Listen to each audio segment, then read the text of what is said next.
Tov, on est dans le Gvod Hashem, 33e chapitre. Vetal Asfardea. Donc elle est montée, la grenouille. Tane Rabbi Akiva, Omer Sfardea Echad Aïta. D'après Rabbi Akiva, il pense que c'était une immense grenouille. Vei Sheratza Umlea Eret Mitzrayim. Elle a couru, elle a rempli toute la. Imaginons une immense grenouille de plusieurs, peut-être, je sais pas, kilomètres carrés. Amroula Rabbi Eliezer, Malecha Etzel Agadot. Rabbi Eliezer, il a dit à Rabbi Akiva, qu'est-ce que tu as à te mêler d'Agadot? Klar Etzel Negaim Ve'Halot, où Rabbi Akiva excellait, va utiliser la chôte de Negaim et de Halot qui sont très difficiles. Tzardea Achad Aïta Ve'Sharka Lahem Ve'Baou Kulam.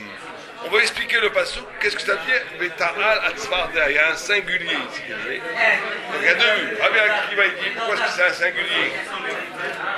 Parce que c'était une immense grenouille. Et Rabbi Eliezer plus pshatique, il dit non. Il y en a une qui est montée qui a amené toutes les autres. Il y en a une qui a sifflé qui a amené toutes les autres. Bon. Le Midrash écrit quand on tapait les grenouilles. Bon, là il ne ramène pas ça. Et c'est le troisième vue sûrement. Non, peut-être c'est selon Rabbi Akiva. C'est selon Rabbi Akiva. Que la grosse grenouille, ils l'ont tapée, ils ont fait la guerre avec elle, elle s'est multipliée. Bon, la discussion, est-ce que c'est une unité ou est-ce que c'est une unité qui amène un pluriel? C'est la discussion. Bon. Bio Adava. Chez Ikshela Emma, chez Gato Besfardeim, la Shon, le Tal Asfardea. Tout comme on a compris, la Kusha, c'était pourquoi est-ce qu'on emploie un singulier?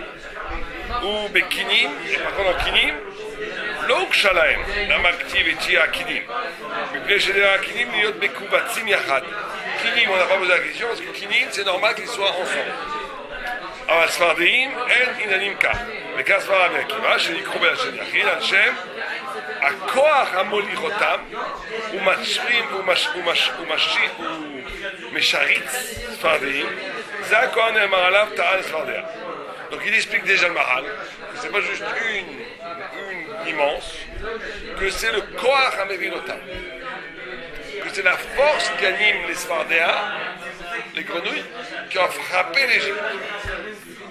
On va voir ce que ça veut dire tout ça. Lisons un peu. Alors Rabbi Eliezer ça va, chez Akoach Amasefotam Nikra Sfardéa Ve'Yashan Yachid. Un pense que c'est le Koach qui a fait monter la grenouille. Et là, pense que c'est le corps qui réunit les grenouilles. Amasi Potam. Et là, Rabbi Akiva, Ma, Sheneema, Vesharat Ayor, Sfardim, Mashma Ayor, Shrit, Sfardim, Yeinu ki Ayor, ou Mashrit Gamken, Shim lo Ayalor, lo Ayakor, c'est après. Vayor à la Sfardim, Koua, Adama, les Erat. C'est-à-dire que le fleuve est la source nourrissante de la grenouille. Shim Ena Adama Notein, Yevula Ena Zera Godel. Comme la graine qui prend toute sa puissance de la terre, la grenouille prend toute sa puissance du fleuve. Avkanayor mashrit sfardeim, mikamakon varze al yede koach acher, valab na betal sfardea. אבל לדעת רבי אליעזר נאמר בתל הספרדיה על כוח המחבר והמקבל לעלות על הארץ. Donc il y a deux vues de ce que c'est ce coup. Est-ce que c'est un koach qui vient du fleuve, de l'extérieur de Dvar Acher, ou est-ce que c'est le fait qu'il y a eu une sorte de maaser, d'union de toutes les grenouilles qu'on frappé l'Égypte? Qu'est-ce que ça veut dire cette marloquette? Comment vous la comprenez? On parle ici du maca. Déjà, il y a une marloquette de base. Ouais. Il dit que la raison de la marloquette, le terme marloquette, c'est de savoir par rapport à la grenouille, est-ce que c'est un koach à Measef, ou est-ce que c'est un koach du fleuve. Ouais. Déjà, quel rapport entre la vie s'il y avait plusieurs grenouilles, c'est le koach à Measef. S'il y avait plusieurs grenouilles, c'est un Maasef. Pourquoi on appelle une grenouille au singulier? Le singulier, c'est qu'une est venue, elle est Maasef Koulam. Ça, c'est Rabbi Eliezer. Et la MSF, c'est-à-dire quoi? Comment finalement les autres grenouilles se sont. Elle est venue avec les autres? Ouais. Ah d'accord. Meneur. C'est une meneuse. Elle a mené, elle a unifié toutes les grenouilles derrière elle pour venir envahir l'Égypte. Et l'autre, c'était le Koach. C'est pas qu'elle, d'après lui, il n'explique pas qu'avec c'est une grande grenouille. C'était le Koach. Ah, voilà notre ami. Hein? Comment ça se passe? Donc c'était le Koach de... Le Koach on voit la grenouille. Bon, alors qu'est-ce que ça, on s'en fiche, qu'est-ce que ça prend ça? C'est le Comment on corps du traduirait fleuve qui ça est d'un point de vue Ashkafa? On va. Est-ce que la grenouille, c'était une grenouille qui venait du fleuve, et lui explique que le koar venait du fleuve, ou est-ce que c'est un qui est massif? Rabbi Eliezer dit que c'est une grenouille qui est montée, qui a sifflé, qui a amené tout le monde. Toutes les autres grenouilles. Rabbi Akiva dit que c'est du fleuve à croix, à germer la puissance qui a envahi l'Égypte. Bon, et alors? en termes de Ashkafa. Rabbi Akiva Rabbi Eliezer. Pourquoi Rabbi Eliezer il dit Rabbi Akiva de ne pas être Moutasek? Mais Agadot. Est-ce que c'est le pshat de Vatal? Hein? C'est expliquer le pshat de Vatal?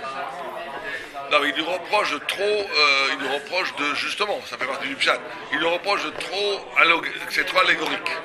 Il dit, tu peux rester au niveau du pshat, une est montée, elle est montée, et naturellement, les autres ont suivi. Bon, en tout cas, qu'est-ce qu'on nous apprend ici? Déjà par rapport au corps à Osef, on voit que c'est pas le corps de la grenouille elle-même, c'est le corps qui est formé de l'union des grenouilles. C'est quelque part, comme on dit, quand plusieurs éléments se réunissent, c'est toujours plus fort que l'élément. Ouais, bien sûr. Mais ici, on parle d'une maca. C'est-à-dire qu'il y a une maca. C'est deux façons de qualifier la maca. Deux façons de qualifier un malheur. Le malheur qui frappe l'Égypte, ça va être ou bien, quelle est la plus grande force de malheur? Il y a d'après Rabbi Akiva, comme le Maral l'explique, toute la force de ce malheur, c'est que c'est un ailleurs. Que le koar vient de l'ailleurs. Ça veut dire que c'est une vision presque surnaturelle dans les choses. Ça veut dire que derrière chaque chose, il y a un danger pour la mec. Derrière chaque élément le plus impartial, il y a une puissance infinie qui est retenue. Et une fois qu'elle est lâchée, elle peut être mortelle pour l'humanité. C'est-à-dire qu'il n'y a pas d'éléments dans le monde qui ne sont pas soutenus par un koar qui n'est pas lui-même et qui ne peut pas, et qui n'a pas la capacité de détruire le monde. Un équilibre. Plus qu'un équilibre, ça veut dire que ce qu'il te dit qu'en réalité les choses sur leur face aimable, qui sert l'homme, c'est la recette d'Akadosh Baruch Hu. La mer. Magnifique, la mer, on pêche, on se baigne, c'est innocent. La mer, elle peut détruire le monde en 3 secondes. Il suffit qu'un stéroïde tombe dedans, pour que, on a vu le tsunami, il suffit d'un tout petit mouvement de rien du tout, aller jeter de la... Comment? Ouais, ou l'atome. Des choses qui ont l'air de rien. C'est-à-dire qu'il y a un visage tranquille, serein du monde, qui n'est serein que parce que Dieu ne manifeste pas la force qu'il y a derrière qui peut le détruire. Parce qu'en fait, derrière la chose se cache une force. Une Derrière force la mer, infinie. en fait, c'est pas la mer, c'est pas un élément, c'est une force. C'est une force. Chaque élément. Et chaque force peut. Et c'est ça qu'il faut bien comprendre. C'est que nous, on prend le monde comme un absolu, structuré, qu'il est comme ça, alors que ce n'est qu'un visage de la volonté de Dieu. Et ce visage peut se transformer comme ça. C'est-à-dire qu'il y a une instabilité fondamentale du monde. Et l'Égypte a été punie. L'Égypte a été punie. Ouais, très bien.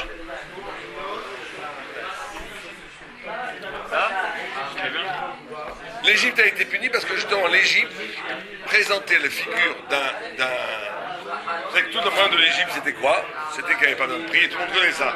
Il y avait le fleuve qui venait du bas, tout venait du bas.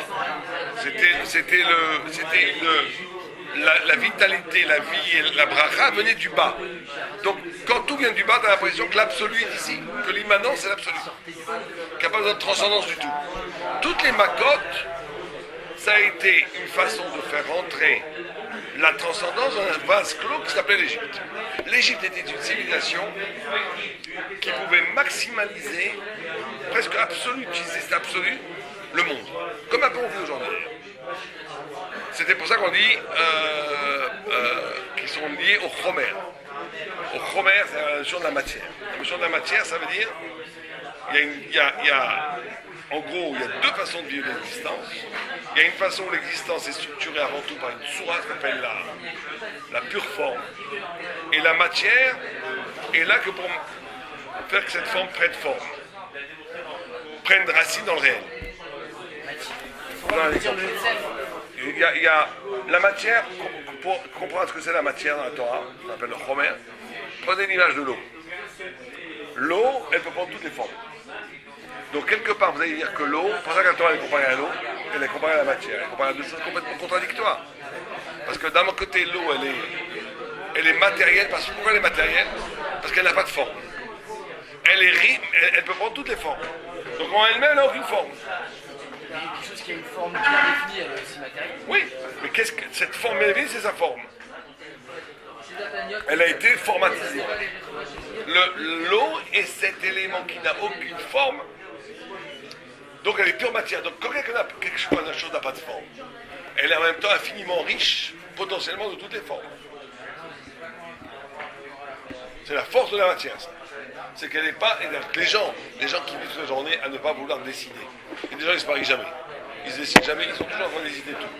C'est des matérialistes en réalité, fondamentalement au terme thoraïque du terme. Ça veut dire quoi? Ça veut dire qu'ils ont toujours peur de prendre une forme. Ils ne veulent pas, parce que dès qu'ils prennent une forme, c'est fini. T'as l'impression que tu as tué la vie. Maintenant, je suis définitivement marié avec cette personne. Ça y est, je n'ai pas besoin de marier avec une autre. Celui qui est toujours encore célibataire, tout est ouvert devant lui. Je peux me marier avec la plus belle femme du monde, la plus intelligente, la plus riche, tout est possible. Donc il y a une jouissance de vivre dans le possible. Mais vivre dans le possible, c'est nul, puisque tu ne réalises jamais rien. Pourquoi c'est encore plus matière que ce qui est bien défini comme une table? Pourquoi il est encore plus matière? Parce qu'elle n'a pas de forme. La symbolique de l'eau, c'est la matière. La symbolique de la matière, c'est l'eau. Elle est soumise aux formes des... Elle est soumise aux formes des autres. C'est quoi être matériel? C'est toujours être imprimé de l'extérieur. Quand tu as une forme, c'est que tu t'auto-suffis, c'est toi qui définis. Être matérialiste, c'est être malléable. Ça veut dire être complètement façonné par des formes extérieures. Aujourd'hui, la flexibilité, c'est une qualité. Ouais, bon, c'est ça le problème. Ça a l'air matériel parce qu'il y a une limite. Des formes extérieures. Mais Ouais. autant matière que... Non, ça veut dire la flexibilité, c'est... La capacité d'adaptation, c'est une qualité Non, aujourd'hui. alors justement, on ne dit pas qu'il ne faut pas de la matière. C'est pour ça que la Torah faisait et c'est très intéressant de voir Am Israël, il est né en Égypte. Il est né dans le peuple de la matière absolue. Où est-ce que Lavan a grandi? Où est-ce que Jacob a grandi? Chez Lavan. Or, Lavan, c'est la matière. Lavan l'appelle Arizal le Loven Aelion, le blanc supérieur. Pourquoi? Le blanc qui est dans les Sefer Torah. Parce que Lavan, c'est l'infinie possibilité. C'est pour ça que Lavan, il ne peut jamais dire oui. Il te dit, je te promis 10 millions, mais je t'ai promis. Non, c'est ça qu'on essaie de faire comprendre. C'est que le matériel le plus extrême rejoint l'infini le plus extrême. Et le spirituel le plus extrême. C'est ça qui est très important de comprendre. C'est pour ça qu'Am Israël est né en Égypte, et c'est pour ça que Jacob naît chez Lavan. C'est pour ça que la Torah est comparée à l'eau. C'est pour ça que la Torah est comparée à l'eau, et c'est pour ça, pour bien vous faire comprendre, c'est qu'un sévère, après c'est un cachère, il doit être blanc, d'accord? Il doit être blanc. Le parchemin doit être blanc. Tu écris les lettres, B-Réchi, d'accord? B-Réchi. Si maintenant ces deux lettres se touchent, c'est pas sous le cachère. Tout ce matin est pas sous. Pourquoi? Parce qu'il manque du blanc, pas parce que ça se touche. Et le blanc est une écriture. C'est-à-dire qu'il y a le Midrash dit qu'il y a un feu roux, un feu noir sur un feu blanc, la tourne en haut. Le feu blanc est constitutif du sang selon le feu noir. Le blanc, il y a des Mekoumalim sur blanc qui savent dire que le blanc. Alors c'est quoi ce blanc? Par rapport à ce qu'on vient de dire, c'est quoi le blanc du Sefer Torah? La possibilité d'écrire ce qu'on veut dessus. D'accord, donc ça veut dire l'infini possible. L'infini possible, c'est la matière. C'est la matière, parce que si vous avez qu'un Sefer Torah blanc, il y a une doucha, il n'y a rien, ça c'est nul. Parchemin blanc, c'est jeté dans le poêle, ça vaut rien. Ce matin, le matin. Dans la matière. Oh, c'est l'infini maintenant. La matière est cet infini possible. La matière pure a une infinie possibilité de devenir des milliards de formes. Une infinie possibilité. Une fois qu'elle est formée, c'est plus de la matière.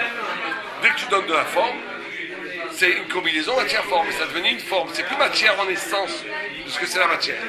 Elle n'est pas riche de forme. Elle est une forme. Avant de te marier, tu as le choix de te marier avec tout le monde. Quelque part, tu es plus riche qu'après d'être marié. Et avant de te marier, tu avais la possibilité de te marier avec toutes les femmes du monde. Une fois que tu es marié, tu ne peux plus te marier. Mais d'un côté, tu es infiniment plus riche qu'avant, puisqu'avant, tu n'avais rien. Maintenant, tu as tout. C'est une femme. Pourquoi C'est ça le problème. Et la Torah, quand elle a permis la polygamie, pourquoi elle a reconnu que... Bon, ça oublie, c'est juste un exemple. Maintenant, au-dessus des lettres, qu'est-ce qu'il y a? On appelle des tagim. C'est quoi la fonction de ces tagim? Noï. Quoi? Différencier le Sefer Torah Sfarad. On est deux, les tagim. Ouais, même.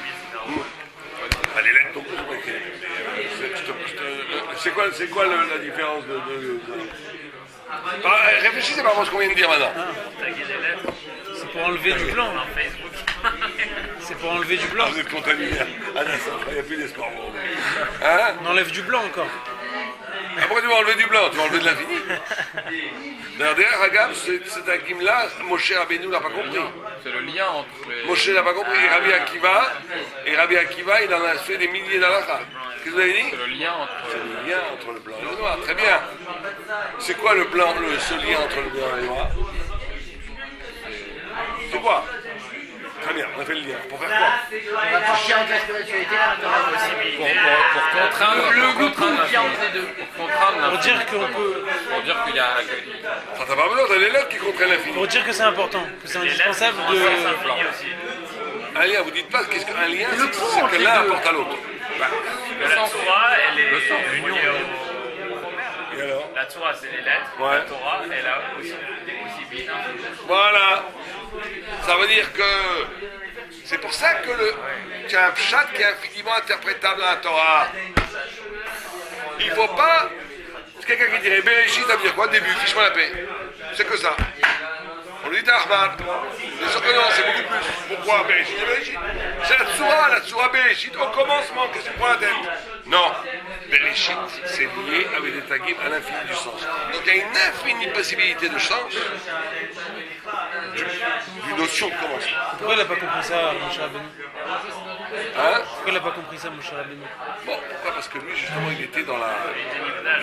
L'Ivdal n'était que dans la Tsura. Il n'y avait pas de problème. Moshe, c'est-à-dire, Moshe est sorti de la mer. Il n'était pas dans l'infini, ça veut dire? Il était dans l'infini de la Tsura. Pas l'infini de la matière. L'infini du sens. Le sens infini. Mais il n'avait pas... C'est pour ça qu'il ne pouvait pas avoir la Keuna. Il n'avait pas la possibilité de redéfinir ce qu'il avait. Parce que c'est vrai que quelque part dans les Luchot Mais non, Avril, c'est pas un hasard, c'est Rabbi Akiva fait ça. Rabbi Akiva, son père était guerre. On voit très souvent que la Torah chez Balpéké, ça, c'est des guérims, les parents. Pas eux, très peu. Il y avait pas mal de grands rabbins guérims. Yahya, c'est Yahya. Non, c'est lui, c'est pas un guerre. Bon, pas un guerre. On voit que Yahya, c'est Yahya. Vous savez qui c'est Yahya? Yahya, la Torah. Je ne sais pas, Rabbi Yahya. Yahya, c'est Kéké, c'est Ben ou Ben Bakbak. Ben Bakbak, Bakbak, c'est Ben Gimal, c'est Hé. C'est une façon hallucinée de dire fils de Hé. C'est qui Hé? C'est le Hé de Abraham de Naissance. Ben Gerim, c'est un guerre. Mais beaucoup, énormément. Pour dire, c'est... Parce que c'est le Hé de rajouter Abraham. C'est comme si c'était Ben Abraham et Sarah. Ah, c'était de toute De façon révasible. Voilà. Donc, mais pourquoi? Parce qu'ils avaient l'âme blanche.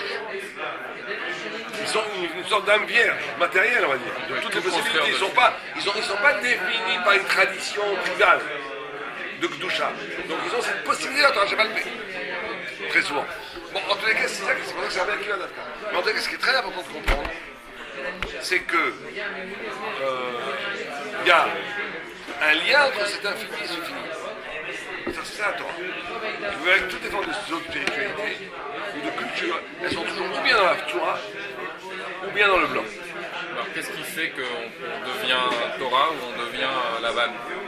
Bah, si tu es dans une spiritualité qui ne cherche que le plaisir du renouvellement, ou bien aussi bien spirituellement que tu n'assumes pas, le judaïsme, la Torah, elle est capable d'assumer la forme, une fidélité à la vérité, sans être desséché par cette fidélité, en renouvelant, sans nier, en découpant toujours de nouveaux visages à cette vérité.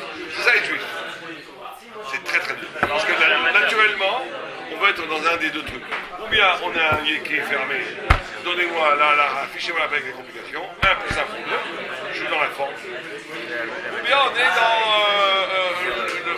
n'importe quoi, la philo, la possibilité constante des concepts, on n'est jamais assigné ni obligé. Ça qu'il faut, dans le premier est moins grave que le deuxième, mais les deux sont nuls. Ce qui est important, c'est d'être tout à fait circonscrit, précis, tout près de la forme. C'est que c'est-à-dire Torah מבלי דמעשה. תורה לבחירה. יותר טוב לימוד של לימוד D'accord, c'est clair cette idée. Donc, c'est pareil dans la matière, dans la vie. La face des choses, c'est une forme. On voit la mer, c'est une forme de création, un visage de la volonté de Dieu. Mais derrière ça, il y a une infinie puissance. Une infinie puissance. Cette infinie puissance, elle est indépendante de la force que la mer peut prendre si elle va. Non, elle est soutenue en amont par Dieu, mais Voilà, elle a une infinie puissance. Mais elle est inhérente à la mer. C'est l'énergie qui la mène. L'énergie dans la mer est fabuleuse. Et cette infinie puissance est contrôlée par le Chesed Hashem. L'Égypte étant un monde de la matière pure, l'Égypte, c'était pas du tout. C'est pas qu'il n'y a pas de spiritualité. Hein, mais quand on dit que c'est un Chama, que Bassachem, Bassachamon, il y a un passage qui dit ça, Bassachem, comment c'est les Ziramten, Matsoussi, il y a un passage comme ça qui dit votre chair est une chair d'âne. Et l'âne, c'est toujours le Chomer, parce que l'âne aussi, vous savez, l'âne, il prend toujours la direction pour lui, on l'ingule, il va à gauche, tac, tac. Il est passif. Chamon Chomer.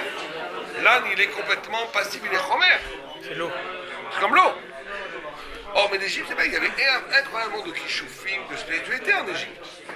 Mais cette spiritualité n'est qu'une possibilité. C'est pour ça que c'est Chomer. Il faut bien comprendre que le monde est toujours divisé en deux. Tout le monde, la planète, est divisé entre nous et les goïms. Les goïms ne y pensent qu'avant tout, il y a de la matière. Avant tout, il y a du Chomer. C'est la base de tout. Alors, le Big Bang, qu'est-ce que c'est la théorie du Big Bang? C'est ça, c'est l'Égypte. Tu as une énergie, on sait pas d'où elle vient, bon, tout d'un coup elle explose et ça va devenir, ça va devenir de l'énergie va devenir des premiers atomes, les atomes vont faire des molécules, les molécules vont faire des masses qui vont commencer à s'agglomérer, qui vont faire les premières galaxies, les premières planètes, les planètes vont faire des minéraux, les minéraux vont faire des végétaux, les végétaux vont faire de l'animal, l'animal tout d'un coup va faire un singe un peu plus bien évolué qui va lever la tête, qui va devenir homme, il va commencer à écrire, à jeter hors de lui sur les cavernes des images qui vont l'éveiller à la science. Et après, il va commencer à devenir spirituel, il va commencer à avoir l'image de Dieu. Ça, c'est 95% des scientifiques qui montrent ça. Ça, c'est l'Égypte. C'est exactement l'Égypte. C'est-à-dire qu'on te dit que oui, il y a une spiritualité. Mais elle n'est que le résultat d'un cheminement matériel. C'est ça le matérialisme. C'est-à-dire que la spiritualité est elle-même condamnée, n'est le produit qu'un chemin matérialiste. La spiritualité vient du fait que la matière justement est infinie Elle c'est infini, elle s'est perfectionnée. Mais ça part de la matière. Ça part de la matière. Mais il faut bien comprendre que dans ce genre de vision du monde, il n'y a pas de liberté possible. Dans ce genre de vision du monde, on ne va pas tellement condamner Hitler. Parce que moi, ce que j'avais dit une fois en colloque scientifique, d'après votre vision comme ça du monde, la liberté ne veut rien dire. Hitler n'est que le cheminement d'une molécule qui a explosé il y a 14 milliards d'années, qui avait a fait son chemin, il est devenu Hitler. Et l'autre, il est devenu. Il n'y a pas de liberté possible, parce que tout est Je sais pas conditionné si par la matière. ça ne nie pas forcément le libre arbitre. Ça ne nie essentiellement. Profondément, c'est impossible une liberté si tout est conditionné par la matière. Parce que la matière n'est pas libre. Un système de cause à effet, ça veut dire. Cause et effet. Dans un système de cause à effet, il n'y a pas de possibilité de casser. C'est Ils logique. sont à 100% là-dedans ou est-ce que À 100% là-dedans, ils sont illogiques. Ces gens-là sont complètement illogiques. Ils ne sont pas cohérents. Ça, c'est au niveau de la création, mais après, une fois que Les Grecs antiques, ils disaient pas on est- que il y a une conscience, il y c'est a un choix, validé. il y a... Et cette conscience, d'où elle vient? Si tout est matériel, d'où elle vient? Si c'est une sophistication de la matière est cause à effet, et tout est cause à effet. Comment veux-tu donc la conscience, de toute façon même les grands biologiques qui sont d'accord avec moi, hein. Ils vous disent tout est la théorie de l'évolution, c'est ça, mais ça devient ridicule leur histoire. Les scientifiques, Ça ils devient vous que les diront- gènes, ils sont assez intelligents de comprendre qu'ils vont se tuer eux-mêmes pour sauver un autre gène. Non, mais les scientifiques vous diront ce qui s'est passé, nous on doit faire en sorte que ça se reproduise plus. Eux, ils veulent pas remettre en cause ce qui s'est passé par rapport à Hitler. Ils veulent faire Pourquoi en Hitler sorte serait que... mauvais à la limite? C'est quand t'es dans ce monde-là, quand t'es dans un monde complètement matériel, tout se vaut. Parce qu'il y a un Tout se regret. vaut. Mais pourquoi il y a un regret? Pas complètement matériel, il vient du matériel. D'accord, mais comment Il est ça- spirituel aujourd'hui. D'accord, mais ce spirituel qui a défini la morale, il est complètement aléatoire. C'est comme on a pris cette branche-là, mais on aurait pu peut-être définir que le mal est bien, le bien est mal. Puisque tout est cause à effet, la matière à l'origine n'a pas de morale. Donc c'est aléatoire. Dès que c'est aléatoire, par définition, tu peux pas, tu es complètement en contradiction avec toi, même quand tu commences à avoir des grandes unions éthiques. Oui, parce que ça vient de c'est ton choix. Quoi. C'est ton choix, alors d'accord, mais moi j'ai un autre choix, je dis que c'est bien de tuer les grand-mères. Moi je dis que c'est bien de tuer à coup de hache les grand-mères, parce qu'elles prennent de la place, elles consomment la société, c'est très mauvais, ça ne fait que des problèmes. Il faut les tuer. Va me prouver que c'est pas vrai. S'il n'y a pas Dieu, s'il n'y a rien, si on est tous bâtis à l'origine, hein, c'est une organisation de la société qui se défend. Sodome et Gomorrhe, c'était ça. Sodome et Gomorrhe, ils ont dit, c'était pas du tout sanguinaire comme on croit. Ils ont dit une société où l'homme n'est pas la tzedaka, on les tue, Rahabita, ce qui fait la tzedaka, parce qu'un homme qui n'est pas capable de s'autosuffire, c'est une propagation de l'image de l'homme. Ça marche pas si on est venu par hasard pour la Mais c'est pas possible qu'un homme ait besoin de quelqu'un d'autre pour vivre. Ça veut dire que c'est plus un homme, ça c'est un animal, il faut le tuer. Ça se tient s'il n'y a Ils pas de n'ont Dieu. pas intégré le chesed dans le... Ça change quoi s'il y a Dieu ou pas? Ah, parce que ça veut dire que la forme est un... C'est là. Istakla Boraïta, mais Boraïta Alma. Ça veut dire que ça veut dire que la forme est avant la matière. Donc la forme maintenant, elle ne dépend pas de toi, elle ne dépend pas du hasard, elle ne dépend pas de tes choix. La responsabilité est avant la liberté. C'est-à-dire qu'on a maintenant quelque chose, un critère du bien et du mal qui est absolu. Qui ne dépend pas du tout de l'aléatoire d'un développement de la matière. La matière n'est là que pour incarner dans le réel la tsoua. Et là, ça change tout. Donc tu es confronté. Et d'ailleurs, vous comprenez que ces deux façons de voir Même à l'origine du monde. vont avoir une influence très très importante sur la notion de liberté et de responsabilité. Est-ce qu'avant tout je fais ce que je veux ou est-ce qu'avant tout je veux? Alors, pourquoi dans... Est-ce que quelqu'un, c'est légitime quelqu'un qui te dit, par exemple, toi t'es rabbin, tu t'éclates en étant rabbin. Moi je veux être peintre, je m'éclate en étant peintre. Je te respecte, respecte-moi. Très souvent vous avez ce genre de discours. Je te respecte, respecte-moi. Toi tu dis que je te respecte, il n'y a pas de problème, ta Torah elle est très bien, mais moi ce que j'aime c'est draguer les filles dans les discothèques, pourquoi pas. Chacun fait ce qu'il veut. Comment tu contrecarres un discours comme ça? En disant, si tu comme la deuxième solution, tu as raison. Moi, je suis une molécule, il y a 14 milliards d'années qui m'a développé, qui m'a rendu rabbin. Toi, tu es une molécule qui s'est développée, qui t'a rendu coureur de jupons dans les discothèques. Chacun chez soi, il fait pour tout va bien. Mais si c'est pas comme ça, si c'est un clavoraïta et pareil talma, tu as créé une vérité ontologiquement inaliénable. C'est en soi. T'as pas le droit de dire, moi je fais ce que je veux. Tu fais pas ce que tu veux. Tu fais pas ce que tu veux du tout. Tu peux pas faire ce que tu veux puisque tu as été créé pour X. Dès que tu fais pas le X, tu trahis X. Oui.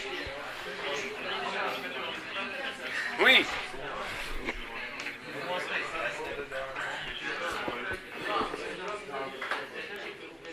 Ouais, c'est possible, pas de problème. Mais si c'est comme ça, dans ce cas-là, alors, par rapport à la marloquette dans Ouais, l'origine c'est très important ces notions-là, c'est fondamental.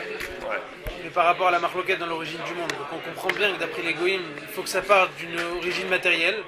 D'après nous, c'est pas obligatoire de partir d'une origine matérielle. Alors pourquoi il y C'est a... pas obligatoire, c'est impossible. C'est impossible. Alors pourquoi il y a tant de rabbinim qui essayent de trouver un arrangement matériel à la création du monde en essayant de trouver une adéquation entre les théories scientifiques et la façon dont c'est décrit par la Torah. Si on est dans une telle marloquette fondamentale, conceptuelle, C'est un faux débat, il ne faut pas du tout essayer. Il faut que la Torah est tellement haute qu'elle doit rendre risible la science. alors pourquoi il y a des rabbinim qui Je suis essaient contre, moi je suis pas très contre ça. On a toujours voulu. Il y a toujours eu des gens qui ont voulu montrer que la Torah elle était républicaine. Voilà, à l'époque, tu lis les discours des rabbins d'avant la guerre, ça va mourir de rire. La Torah n'est plus patriote que les patriotes français, n'importe quoi. Nous, on n'est pas patriotes. On est juifs.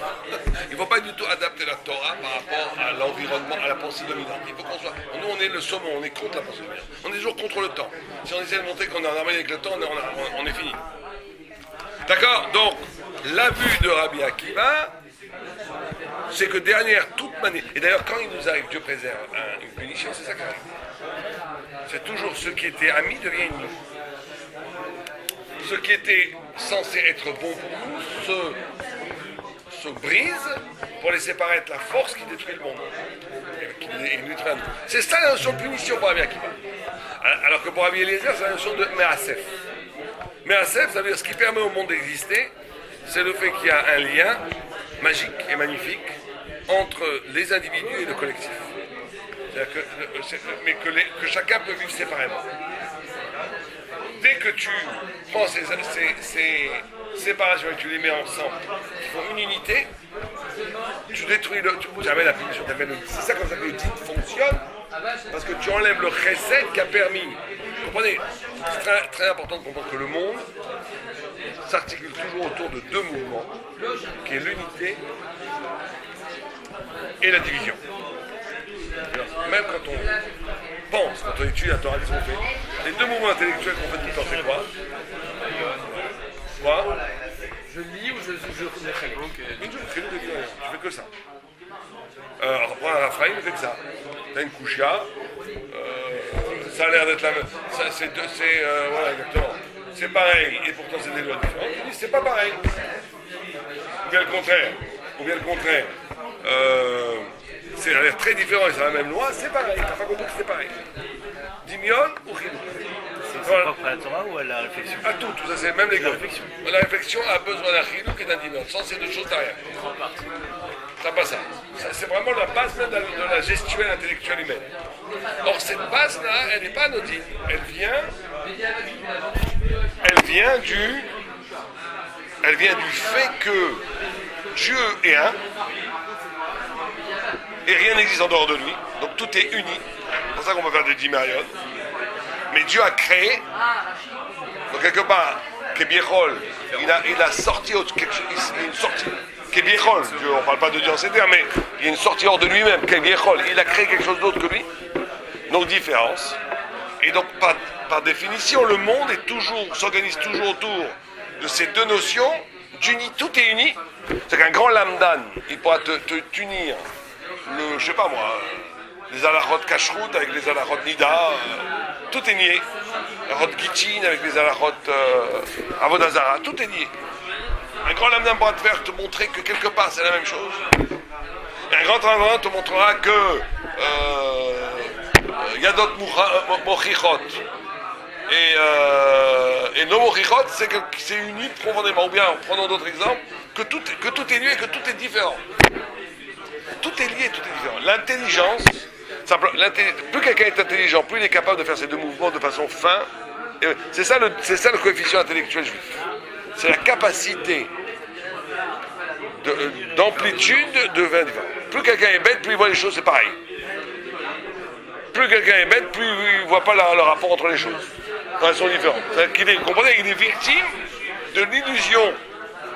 Comment le monde se présente, il n'est pas capable d'introduire l'intelligence des choses. Comme on a dit dans les mots là, Ouais. le tirouf des idées. Comment? Le tirouf des idées.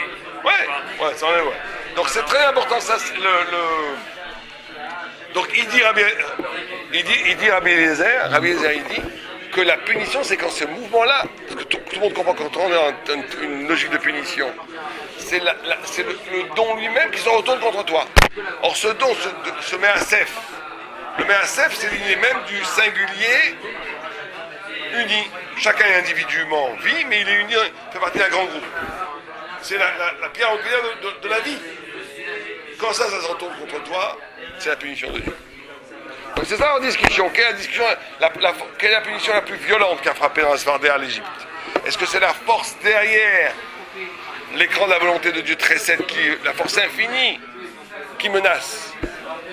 Ou bien est-ce que c'est un dérèglement de cette pierre angulaire de la vie qui est le Measef, c'est-à-dire le rapport entre l'union et l'individu qui est... C'est un détail. Ouais, un Kant, c'est une de ces deux choses-là. Mais ASF, Ouais. c'est ça. Alors la force, elle n'est pas dans ce qui permet de diviser. C'est dans le MASF. La force, elle est qu'à un moment donné, on paye, il n'y a plus d'individus. Mais en fait, c'est deux notions qui sont quand même différentes. L'individu par rapport au collectif, la réflexion dans ce qu'on peut rassembler, ce qu'on peut diviser.